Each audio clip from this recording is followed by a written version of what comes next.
Welcome, and thank you for joining us for this collections research in progress talk entitled An Industrial Army at Sutter's Fort, How Graffiti Brings Forgotten Events to Light.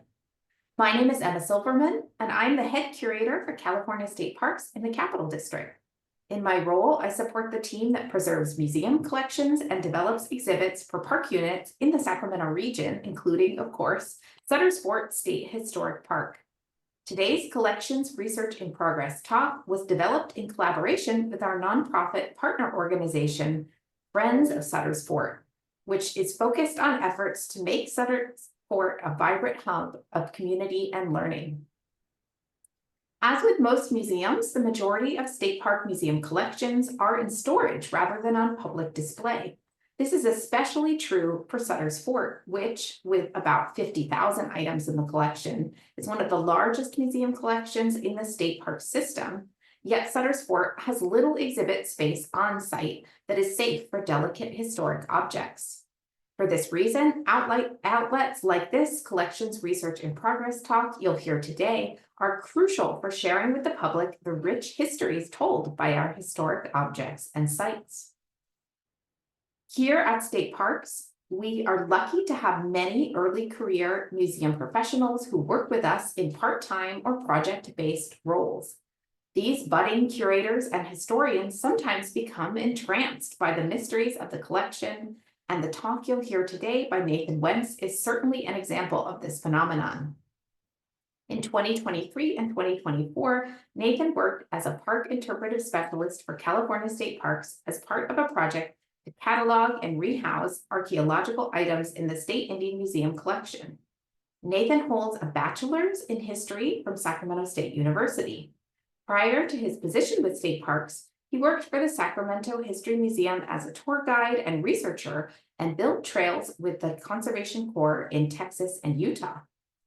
Nathan is now a guest services manager at the Natural History Museum of Utah. Nathan has a passion for history, especially histories of labor and environmental change in the United States.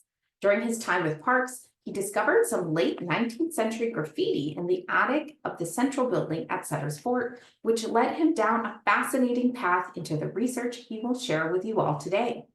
So without further ado, take it away, Nathan. Thank you. All right, thank you, Emma. I'll go ahead and just start.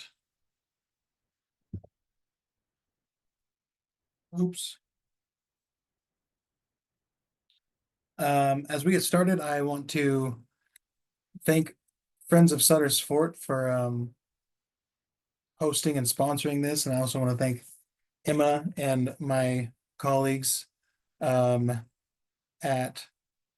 the state parks in Sacramento. Like Emma said, I worked there in a seasonal position at the statewide collections, and during that time just heard talk of some graffiti in the attic, and that it might be related to this nationwide labor movement that happened in the 1890s, and it turned out that it was, which is pretty interesting. So let's get started.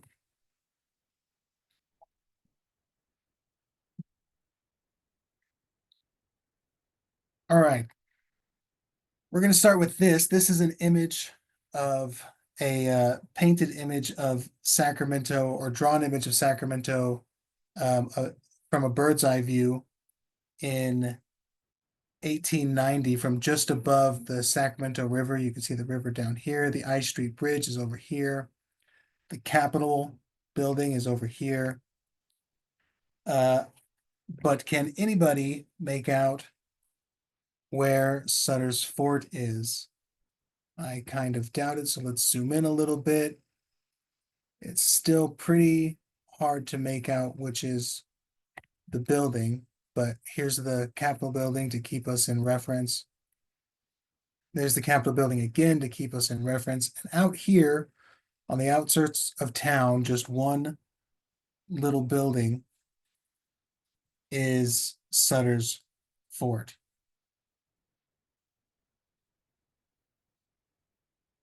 This is a photograph of Sutter's fort at the time.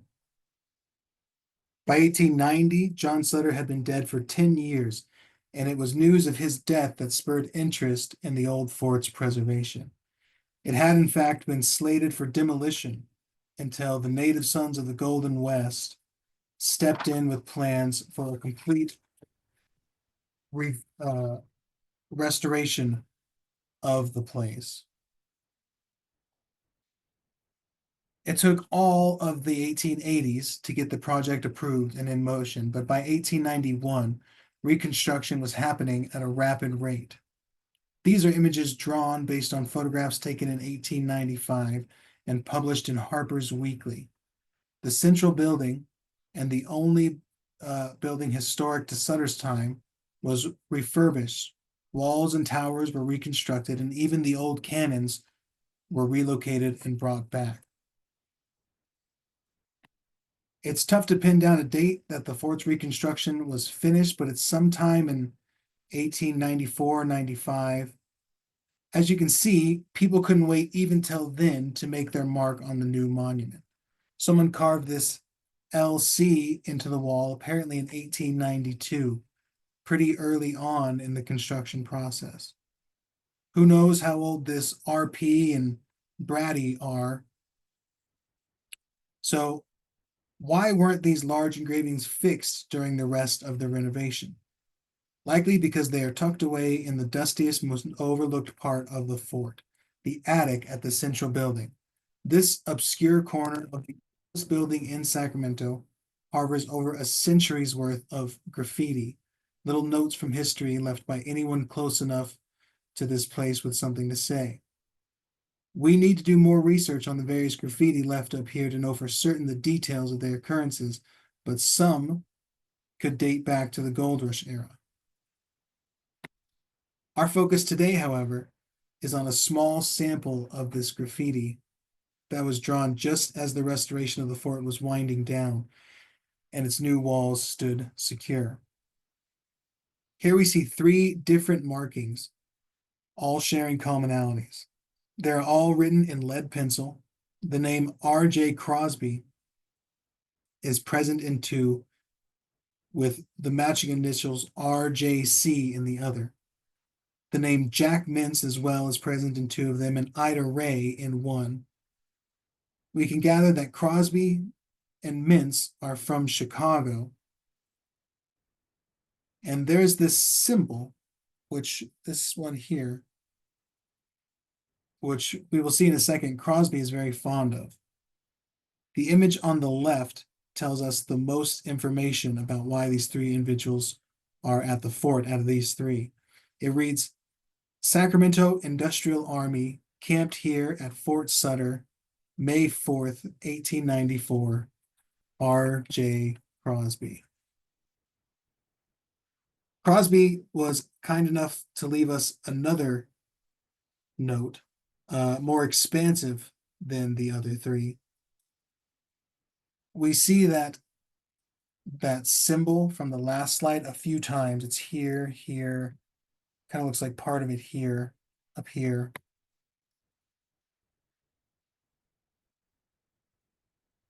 This image is very faded and tough to read. The altered image on the right is a little more legible. Best I can tell, this one reads R.J. Crosby, May 2nd, 1894. Then he puts this little symbol from Chicago, Illinois, now with the Industrial Army. He then draws this little symbol again and says now camping with the Industrial Army, May 2nd, 1894. Then he draws half this little symbol again, and he's pretty repetitive here. But running through the top of this dark spot towards the bottom, you can make out that it says Washington, D.C. What a strange and redundant set of scribblings. Who were RJ and Jack and Ida? Well, what was this army they were here with, and why were they at the fort? And by the way, just to add to the strangeness of this whole thing, the image of this one is this is a flipped image. If you look at it in the attic, the floor is up here and you read it up like that. And I don't really know why he would do that. But what is this industrial army and what does DC have to do with it? The roots of the industrial army are found in the Union and Confederate armies of the Civil War. Southerners returning home after the war found their economy obliterated. Meanwhile, Northern soldiers returned in awe of the industrial advancement that had happened during the war. Many men found adjusting to civilian life very difficult and preferred the camp life of soldiering. During the war, men would spend a few days a month in battle, and the rest of the time either in camp or on the road. While in camp, days were as regimented as a totally stagnant group of people could be, but still the men had rampant amounts of free time to repair clothes and tents, play cards and gamble, sing and fish. This pattern of minimal consumption, preferred leisure, and working only when needed continued after the war, with men who would take waged labor jobs when they needed them, or otherwise would form camps outside of town or travel to other similar camps arising in neighboring areas. During the war, the soldiers referred to their trek from camp to camp as tramping, and so it would be called afterwards. Tramps would agree to work contracts as easily as they forgot them once paid. They took care of and cooked for each other in their camps. As early as the 1860s, newspapers were referring to these men as the Army of the Unemployed or the Tramp Army. The rapid expansion of the railroads during and after the war added a new layer to the vagabond lifestyle of these men, making tramping greater distances more amiable. Most of the newer rails, the men figured, were laid for the timely transportation of Union soldiers, which most of them had been. And those laid after the war were laid based on wartime contracts and financing. This made riding the rails a right in their minds, and they did so freely. We don't have statistics on such things as 19th century tramp populations, but it's important to keep in mind that in the densely populated eastern states, it was a very small portion of the population. Out west, things were different.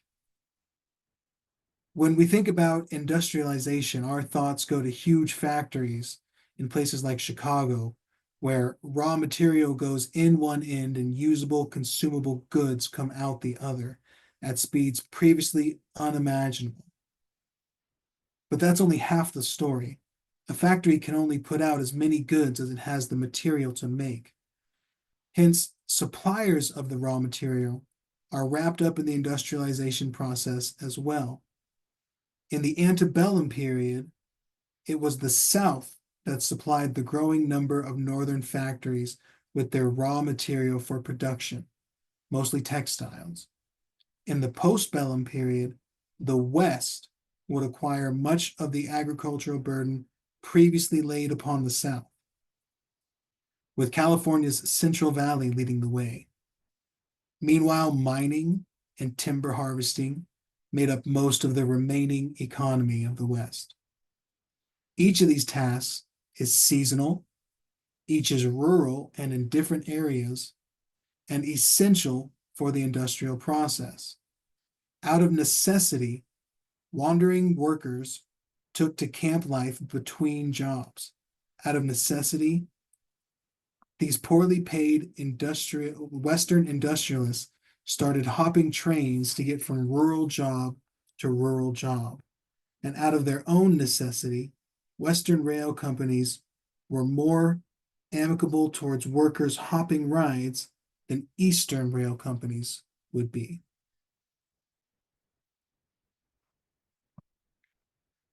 Plenty of tramps found their way out west and joined the rail hopping and camp life, but the working men differentiated themselves by calling themselves hobos, while the industrial workers of the East Coast were crowded into urban centers. The industrial might of the West took the form of wandering hobo armies, seasonally employed in various industries. While hobos differentiated themselves from tramps and bums, press and public are not so interested in nuance. If it camps like a tramp and travels like a tramp, it must be a tramp. In 1893, the U.S. economy fell on hard times. Spurred by upheaval in Argentina, British banks began recalling their gold from all international investments, including the U.S. This caused a slew of American banks and railroads to go out of business and hastened the already downward momentum for the value of the dollar. For years, skilled laborers and artisans had been resisting capitalist pressure to merge with the unskilled working class of factory hands. And this depression may have been the final blow. The army of the unemployed swelled to numbers that would not be ignored.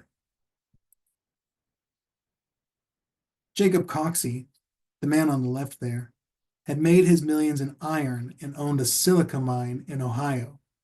One day, it is said, Coxey was riding along the road in his carriage when the wheel hit such a deep pothole that his axle broke, and he was thrown into the hole. This was said to be the origin of his good roads plan. Coxey saw a lot of infrastructure that needed work done and a lot of stagnant men who could do it. By the Depression of 1893, he had been preaching his Good Roads Act for government-funded work to various states in his area for about 10 years. The man next to him on the slide is Carl Brown. He was not a millionaire. Carl Brown was a labor agitator who had cut his teeth with Dennis Carney in San Francisco. Brown was a difficult man who seemed to leave a poor taste on the palate of everyone he met, except Jacob Coxey. The two met at the Chicago World's Fair in 1893, and Coxey was immediately under his spell. Brown thought Coxey should take his Good Roads Act to the federal government in D.C., and that he should do so in dramatic fashion. In January of 1894, Coxey announced to a small group of reporters that by Easter Sunday of that year, he would be marching to D.C. to demand jobs for jobless men across the nation. He encouraged the unemployed to march with him or meet him there and join him in demanding that work be made available to any who would have it. The press made him famous everywhere in the country, albeit in slightly mocking tones, and soon branches of Coxey's army of the unemployed popped up in most major cities. Most followed a basic pattern of pageantry, waving American flags, marching to snare drums, and singing patriotic songs as they moved toward D.C. The press dubbed them Coxey's Army. As promised, Coxey was on his way toward the Capitol on Easter Sunday. The men marched, rode horse, bike, and boat, and wielded signs proclaiming themselves the Commonweal of Christ and proclaiming other theosophical proclamations of Carl Brown's advent. By May 1st, Coxey and thousands of supporters arrived in D.C. Coxey, with the aid of Brown, attempted to give a speech on the steps of the Capitol. Both Brown and Coxey were arrested, tried, and jailed for, quote, trampling the grass at the Capitol building. The last image here is an imaginative drawing of Coxey's march from a French newspaper, showing how widespread interest had become.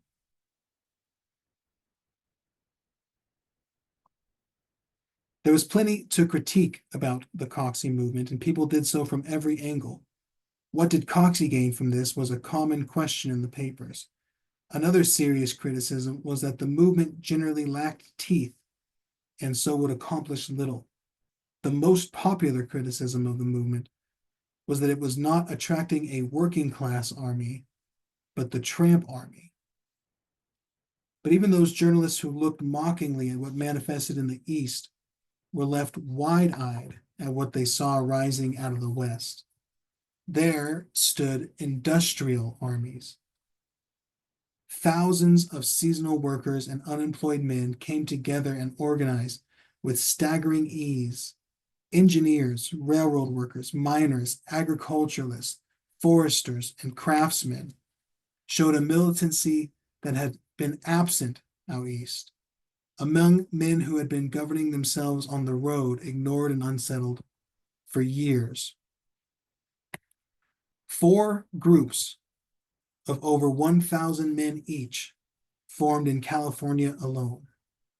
2 in Los Angeles and 2 in San Francisco. One of these groups, the first out of San Francisco, led by a man they called General Kelly, made it all the way to DC, mostly by train, but also by foot and boat. The 2 groups out of LA each nearly made it to DC before being denounced in the papers by Coxie for being too radical, along with the groups out of the Pacific Northwest. They had made it so far by stealing trains and had incited the only incidents of death and violence associated with the movement. The last and final group out of San Francisco never made it past Sacramento. And for about 2 weeks in 1894, a small regiment of the Industrial Army occupied Sutter's Fort. Because this group only made it about 100 miles or so, this history has been overlooked. Thus far, everything I have presented to you was drawn from secondary sources about Coxie's army and the Gilded Age more generally, as well as some primary sources that would have or could have been read by Coxie and the Industrial Army members. The rest of this history in the talk is reconstructed based on primary source research done by myself over the past year, mostly through local newspapers like the Sacramento Union and the Pacific Bee, now the Sacramento Bee, as well as some regional sources like the San Francisco Examiner and Stockton Evening Mail. In 1894, these newspapers covered the events of the industrial armies in Sacramento in great detail. As you'll learn, the stories the press captured in these articles have a lot to tell us about this surprising episode in Sutter's Fort history. The largest contingent of Coxie's army formed in San Francisco. This is the first group that was over 1,000 people, almost 2,000 people. In early April, an army of nearly 2,000 men, led by General Charles Kelly, left San Francisco towards Sacramento. The men arrived by train and gathered at Agricultural Park with expectations of throwing a parade to raise some money. Kelly and his men were there just long enough to pop a hydrant, bathe in it, and cool off before the mayor and city businessmen decided to pay for them to move on themselves. No parade necessary. They were in Agricultural Park for about 4 hours or so before they moved on. Within a month, San Francisco had another regiment of 1,500 men ready to go, with 400 more in Stockton waiting to join them. Sacramento was set as the meeting place. The group from Stockton arrived first, under the leadership of a man they call Colonel Williams. If you take a look at the southeast side of town, you'll see a dark square and some roads. That square is the Oak Park neighborhood, or really just the layout for what will become Oak Park. But you can see also the upper and lower Stockton roads, giving us an approximation of where the Williams group entered the city. They turned their entry into a show, parading up and down blocks as they zigzagged all the way across town with flags, banners, music, songs, and shouts, as well as alms taking, ending their trek at Agricultural Park. They went all the way through town, where they settled down.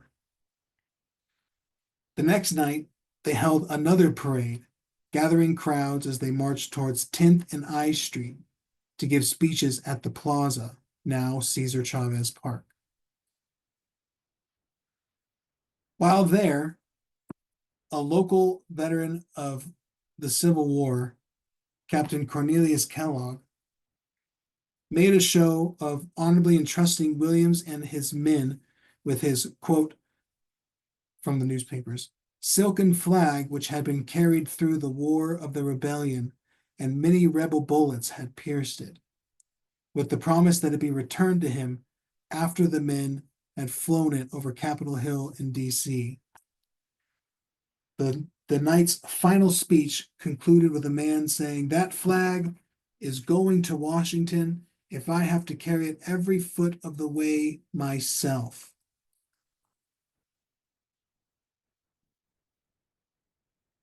Soon, the Stockton group received word that the larger, Soon the Stockton group received word that the larger San Francisco group had changed plans and no longer aimed to pass through Sacramento, but to go the southern route through Tracy. This was met by Williams with a level of submissive stagnation that his men did not like, and a new leader was elected. Lewis Inman became the new colonel. Within a few days, the San Francisco group changed their plans again. Things are going to get very hectic, and decided they are indeed coming through Sacramento. Inman, frustrated by all the chaos, decided his group, already in Sacramento, will find their own way to D.C. and saw no need to merge with the coming regiment and submit to its leadership. General Barker was the leader of the larger group in San Francisco. City officials in Sacramento, meanwhile, went into a panic. A board of trustees gathered with city officials to resolve the issue, and a decision was made. On April 28th, the Stockton group under Inman was relocated to the newly reconstructed Sutter's Fort. And the larger group from San Francisco was directed to Snowflake Park when they arrived, up here, approximately these 3 blocks.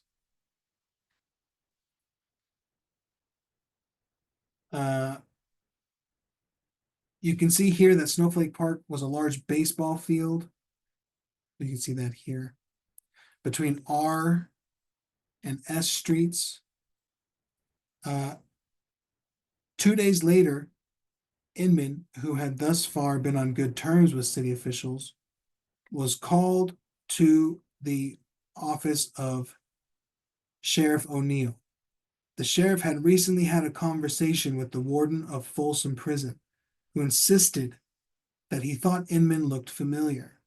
He seems to have gone so far as to suggest that the name was an alias for a recently released prisoner from Folsom named Van Carpenter. He could easily recognize Carpenter, since the man had just finished his second stint at the prison and had twice been sent to San Quentin prison as well. If the Inman fellow had an anchor tattooed on his arm, that would confirm it was him. So Inman was summoned and asked to roll up his sleeves. Sure enough, there was the tattoo, and he owned up to his deception. He had joined the Industrial Army in Sacramento as soon as they arrived from Folsom. Back at the fort, Inman/Carpenter told the men the same thing he had told the sheriff, that he had been arrested 3 times for stealing a horse and buggy and once for forgery. This confession was accompanied by a letter of resignation, which was promptly rejected by his men. But note, these arrest and release records list at least one of his crimes as embezzlement.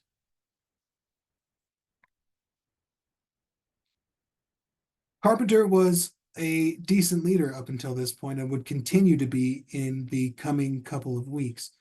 The newspapers praised the cleanliness of the men and the care they took of the fort multiple times, while also tracking the growing squalor at Snowflake Park.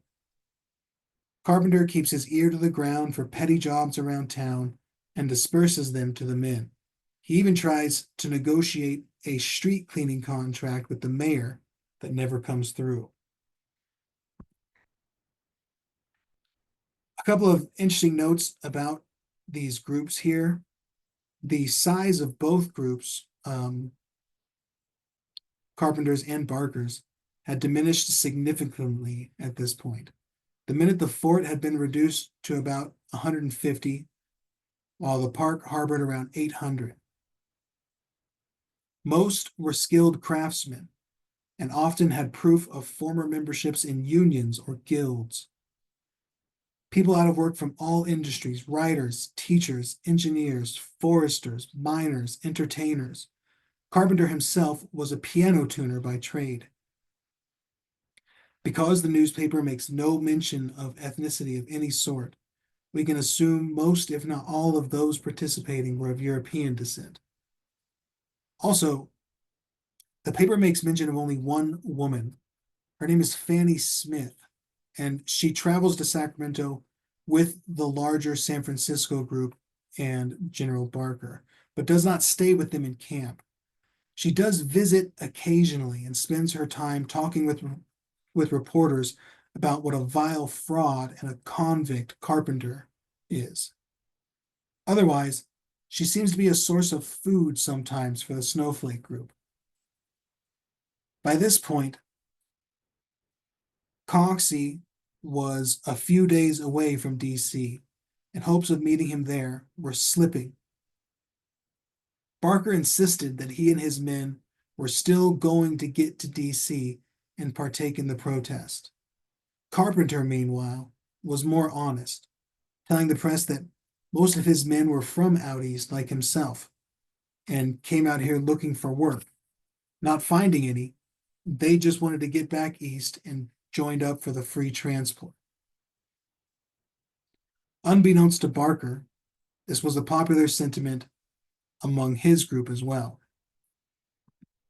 It was also common with California's 1st Regiment, the first group out of San Francisco under General Kelly, if you remember them, but much less so. They stayed more intact. However, after they had first passed through Sacramento, author Jack London joined them in Reno, traveled with them, causing a muck for as long as he pleased, and then went on his own way near New England. The commonality of such people made it very hard to gauge the true size of the movement, the whole Coxey movement. But overall, it is estimated that from 12 to 15,000 people participated nationwide. No matter the motive, East was the goal, and to make money, both groups in Sacramento had their own plans. The Barker group was to host a series of baseball games at Snowflake Park, and the Fort group was to hold a vaudeville show featuring 14 original acts put on by the men to be held at the Metropolitan Theater, with the promise of catching the next train east in the morning. The Metro was an old and struggling theater at the time, standing on 5th and K Street, where the Golden One Center stands today. A full list of the acts was published in the Sacramento Bee. For a week and a half, the performers practiced their songs, skits, and acrobatics at the fort, while others maintained a schedule of housekeeping and day labor. All the money was pooled and to be used to get themselves out east. Carpenter carried the wallet. The show was a big success. Admission was 50 cents for adults and 25 for children. Reserve seating costs an extra 25 cents. $300 was raised, which was enough to get them in well past Truckee, after, of course, a little celebration. That night, Carpenter took his top 4 officers out for drinks on J Street after the show. Drunkenness ensued, and a brawl followed. Carpenter's right-hand man, Captain Drummond, resigned in fury at his leader and headed towards the fort to gather his belongings. Soon, Carpenter and his remaining 3 officers convinced themselves that Drummond was stirring a coup as they spoke, and so it behooved them to split the earnings of the night amongst themselves and disappear. The following morning, when the sheriff stopped by the fort to check on evacuation plans, he found all 150 men packed and ready to go, but no one had seen any officers. The sheriff informed them that he had booked a 3:00 train and told them to be ready to move. He then departed to find Carpenter and collect payment. Carpenter and his man Payne were arrested in Yolo County after a reported horse theft. There was no horse theft. The men had rented it fairly, but somebody nonetheless notified police. These 2 had cut out the other 2 officers involved in the scam and split the money just between the 2 of them. They had buried the money along the river, where most of it would be found by anonymous members of the public before it could be confiscated. The men at the fort did not make their 3:00 train, and out of pity, were allowed to stay 2 more nights at Sutter's fort.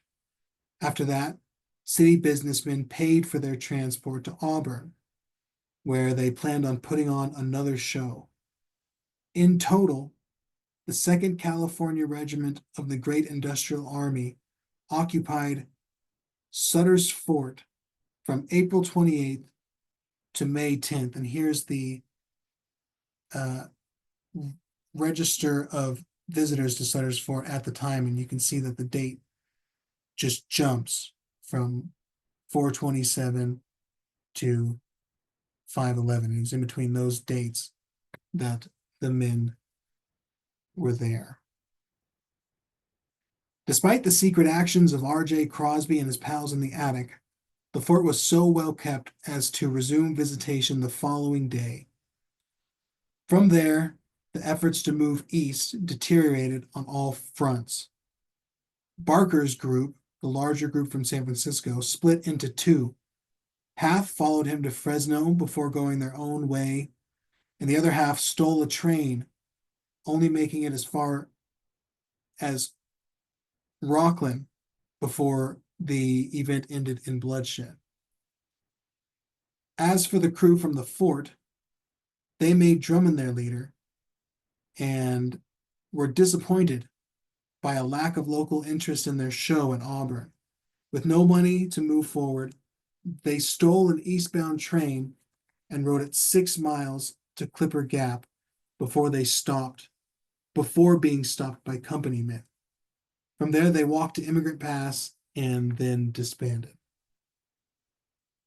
In all this chaos, the questions of who were R.J. Crosby, Jack Mintz, or Ida Ray were never answered.